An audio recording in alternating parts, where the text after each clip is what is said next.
হৰে কৃষ্ণ। গৰ্গ সংহিতাত নাৰদ মুনি তথা ৰজা বহুলাশ্বৰ সংবাদত উল্লেখ আছে, সেই গোপীসকল যিদৰে নাগৰ ভিতৰত অনন্ত শেষ নাগ শ্ৰেষ্ঠ, পক্ষীসকলৰ ভিতৰত গৰুড় পক্ষী, দেৱতাৰ ভিতৰত বিষ্ণু, বৰ্ণৰ ভিতৰত ব্ৰাহ্মণ, বৃক্ষৰ ভিতৰত বটগছ তথা পত্ৰৰ ভিতৰত তুলসী পাত সবাতোকৈ শ্ৰেষ্ঠ, ঠিক সেইদৰে ব্ৰতৰ ভিতৰত একাদশী তিথি সৰ্বোত্তম। সেইবাবে আহক আজি আমি শ্ৰৱণ কৰোঁ এনে এক একাদশীৰ কথা, যাৰ গুণগান কৰি ভগৱান শ্ৰীকৃষ্ণই স্বয়ং ইয়াৰ ব্ৰতবিধিৰ বিষয়ে উল্লেখ কৰে। কেৱল সেয়াই নহয়, ভগৱানে এই কথাও ব্যক্ত কৰে যে যি ব্যক্তিয়ে এই ভাৰত ভূমিত জন্মগ্ৰহণ কৰিছে, যদি তেওঁ সম্পূৰ্ণ নিষ্ঠা সহকাৰে এই একাদশী ব্ৰত পালন কৰে, তেন্তে তেওঁ মোৰ অত্যন্ত প্ৰিয় ভক্ত হয়। তেন্তে আহক আজি আমি পুহ মাহৰ কৃষ্ণপক্ষত সমাগত হোৱা সফলা একাদশীৰ বিষয়ে চৰ্চা কৰোঁ। এবাৰ যুধিষ্ঠিৰ মহাৰাজে ভগৱান শ্ৰীকৃষ্ণক জিজ্ঞাসা কৰিলে, হে জনাৰ্দন, পুহ মাহৰ কৃষ্ণপক্ষত কি একাদশী পৰে? ইয়াৰ পালন কৰাৰ বিধি কি? আৰু এই পবিত্ৰ দিনটোৰ আৰাধ্যদেৱ কোন? কৃপা কৰি ইয়াৰ বিষয়ে বিস্তাৰিত ৰূপত মোক কওক। ভগৱানে উত্তৰ দি ক'লে, হে ৰাজন, মই যজ্ঞ তথা দানৰ দ্বাৰা ইমান বেছি প্ৰসন্ন নহওঁ, যিমান মোৰ ভক্তৰ দ্বাৰা একাদশী ব্ৰত পালন কৰিলে হওঁ। সেইবাবে প্ৰত্যেক ব্যক্তিয়ে ভগৱান শ্ৰীহৰিৰ এই প্ৰিয় দিৱসটোত একাদশী ব্ৰত অৱশ্যেই পালন কৰা উচিত। পুহ মাহৰ কৃষ্ণপক্ষত সমাগত হোৱা একাদশীক সফলা একাদশী বুলি কোৱা হয়। সেইবাবে এই দিনটোত ভগৱান শ্ৰীনাৰায়ণৰ বিগ্ৰহৰ পূজা অৰ্চনা কৰা উচিত আৰু ঋতু অনুসৰি ফল, ফুল, ধূপ, দীপ অৰ্পণ কৰি ভগৱানৰ সুন্দৰ স্বৰূপত নিজৰ মন কেন্দ্ৰিত কৰিব লাগে। এতিয়া মই আপোনাক এই সফলা একাদশীৰ কথা ক'বলৈ লৈছোঁ, ধ্যানপূৰ্বক শ্ৰৱণ কৰিব। এসময়ত চম্পাৱতী নামৰ এখন অত্যন্ত সুন্দৰ নগৰীত মহিষ্মাত নামৰ এজন অত্যন্ত পৰাক্ৰমী তথা ধৰ্মনিষ্ঠ ৰজাই শাসন কৰিছিল। তেওঁৰ 4জন পুত্ৰ আছিল। তেওঁলোকৰ মাজৰ লুম্পক নামৰ সবাতোকৈ জ্যেষ্ঠ ৰাজপুত্ৰজন আছিল মহাপাপী। সেই পাপী ৰাজকুমাৰে সদায় পৰস্ত্ৰী তথা বেশ্যাগমন আৰু অন্য দুষ্কৰ্মবোৰতে নিজ পিতৃৰ ধন অপচয় কৰিছিল। তেওঁ সদায় ব্ৰাহ্মণ, দেৱতা তথা বৈষ্ণৱসকলৰ নিন্দা কৰিছিল। এই সকলোবোৰ পাপ কৰ্ম তাৰ বাবে অতি সামান্য যেন হৈ পৰিছিল। যেতিয়া ৰজাই নিজৰ বৰপুত্ৰৰ এনে কুকৰ্মৰ কথা গম পালে, তেওঁ তৎক্ষণাত তাক নিজ ৰাজ্যৰ পৰা উলিয়াই দিলে। ৰজাৰ ভয়ত তাৰ কোনো মিত্ৰ অথবা সম্বন্ধীয় লোকেও সেই দুখৰ সময়ত তাৰ লগ দিব নোৱাৰিলে। তেতিয়া তেওঁৰ সেই জ্যেষ্ঠ পুত্ৰই চিন্তন কৰিবলৈ ধৰিলে যে ক'ত যাওঁ, কি কৰোঁ।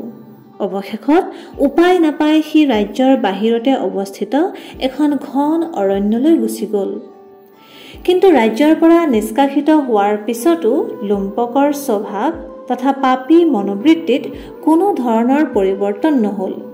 সি নিজৰ পিতৃৰ প্ৰতি ক্ৰোধ প্ৰকট কৰি ভাবিলে যে মোৰ পিতাই মোক ৰাজ্যৰ পৰা বাহিৰ কৰি দিছে, কিন্তু এতিয়া মই এই ৰাজ্যকে লুটি পেলাম।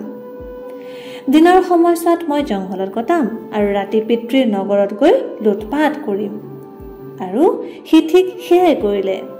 দিনৰ সময়ত সি পশু হত্যা কৰি নিজৰ পেট ভৰাইছিল আৰু ৰাতি নগৰত গৈ ধন সম্পত্তি চুৰি কৰি প্ৰজাসকলক হাৰাশাস্তি কৰে। কেইবাবাৰো নগৰৰ বাসিন্দাসকলে চকুৰ আগতে তাক ধৰিছিলোঁ, কিন্তু ৰজাৰ ভয়ত এৰি দিয়ে। বাসিন্দাসকলে এইদৰেও ভাবিছিল যে এয়া লুম্পকৰ পূৰ্বজন্মৰ কৰ্মৰে ফল, যাৰ বাবে সি এই পাপময় প্ৰবৃত্তিত সংলগ্ন হৈ পৰিছে আৰু সি নিজৰ ৰাজকীয় জীৱনৰো ত্যাগ কৰিব লগা হৈছিল। কিন্তু লুম্পকৰ পাপ কৰ্মৰ অন্ত কিন্তু নপৰিল।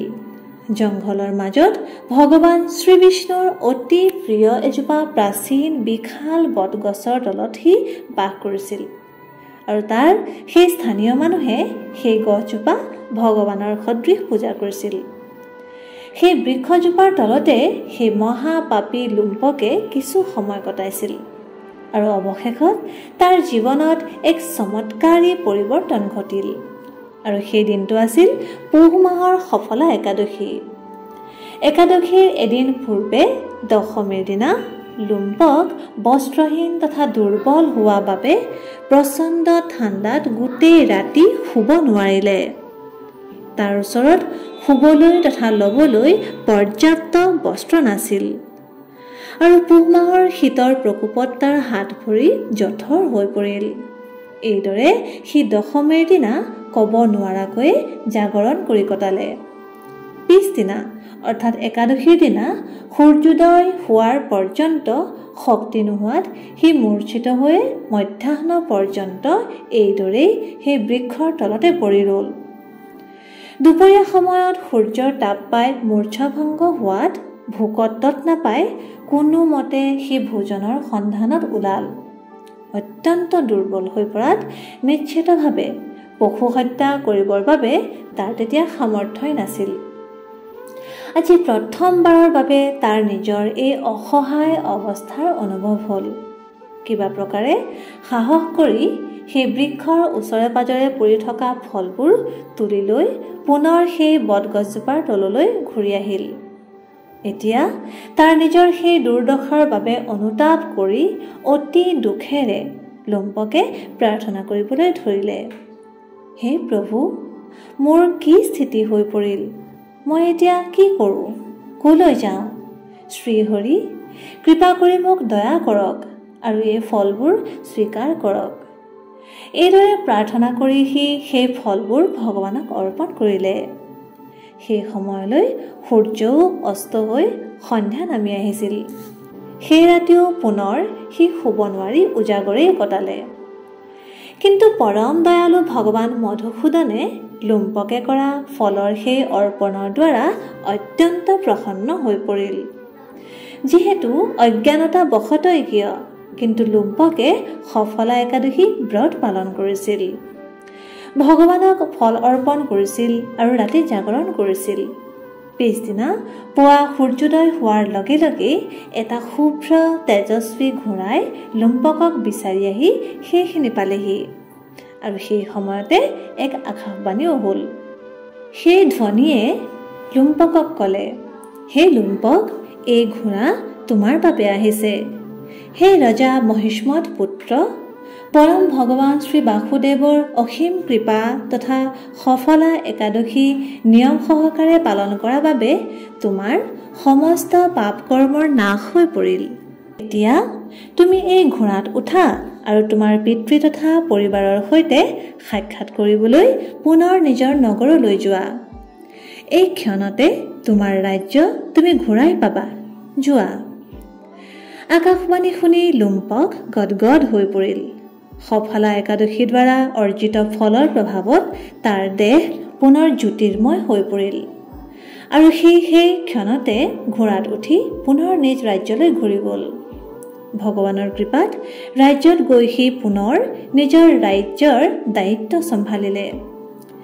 যেতিয়া তেওঁৰ পিতাই তেওঁক সকলো ধৰণৰ বৈষ্ণৱ সদ্গুণৰ দ্বাৰা যুক্ত দেখা পালে, তেতিয়া তেওঁ অত্যন্ত আনন্দিত হৈ পৰিল আৰু কিছু সময়ৰ পিছতে ৰজা মহিষ্মতে ৰাজ্য নিজ পুত্ৰক অৰ্পণ কৰিলে আৰু লুম্পকে অনেক বছৰ পৰ্যন্ত সুখেৰে ৰাজ্য কৰিলে।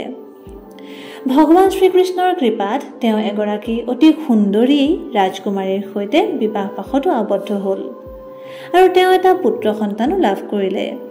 যেতিয়া তেওঁৰ পুত্ৰ যুৱক হ'ল, তেতিয়া লুম্পকেও নিজৰ পিতাৰ সদৃশ ৰাজ্য নিজৰ পুত্ৰৰ হাতত গতাই দি স্বয়ং জীৱনৰ পৰম গতি প্ৰাপ্তি কৰিবৰ নিমিত্তে জংঘলত প্ৰৱেশ কৰিলে। এই ভৌতিক শৰীৰ ত্যাগ কৰাৰ পিছত তেওঁ বৈকুণ্ঠ লোক প্ৰাপ্তি কৰিলে।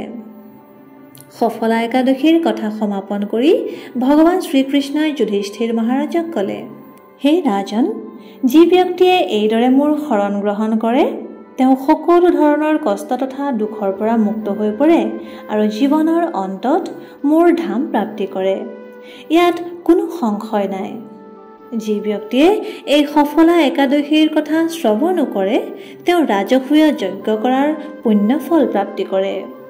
এইদৰে পৰম ভগৱান শ্ৰীকৃষ্ণৰ কৃপা তথা ভক্তি প্ৰাপ্তি কৰিবৰ বাবে ইচ্ছুক প্ৰত্যেক ব্যক্তিয়ে এই সফলা একাদশী শ্ৰদ্ধা তথা নিয়ম অনুসৰি পালন কৰা উচিত আৰু পিছদিনা অৰ্থাৎ দ্বাদশীত নিৰ্ধাৰিত পাৰণ সময়ত এই ব্ৰত ভংগ কৰিব লাগে। তেন্তে আহক এই পৰম পবিত্ৰ সফলা একাদশী ব্ৰত শ্ৰদ্ধা তথা নিয়ম অনুসৰি পালন কৰোঁ আৰু ভগৱান শ্ৰী গোবিন্দক প্ৰাৰ্থনা কৰোঁ যে তেওঁ যেন সদায় আমাৰ ইন্দ্ৰিয়সমূহ তেওঁৰ সেৱাত নিযুক্ত কৰি ৰাখে যেন। ধন্যবাদ। হৰে কৃষ্ণ।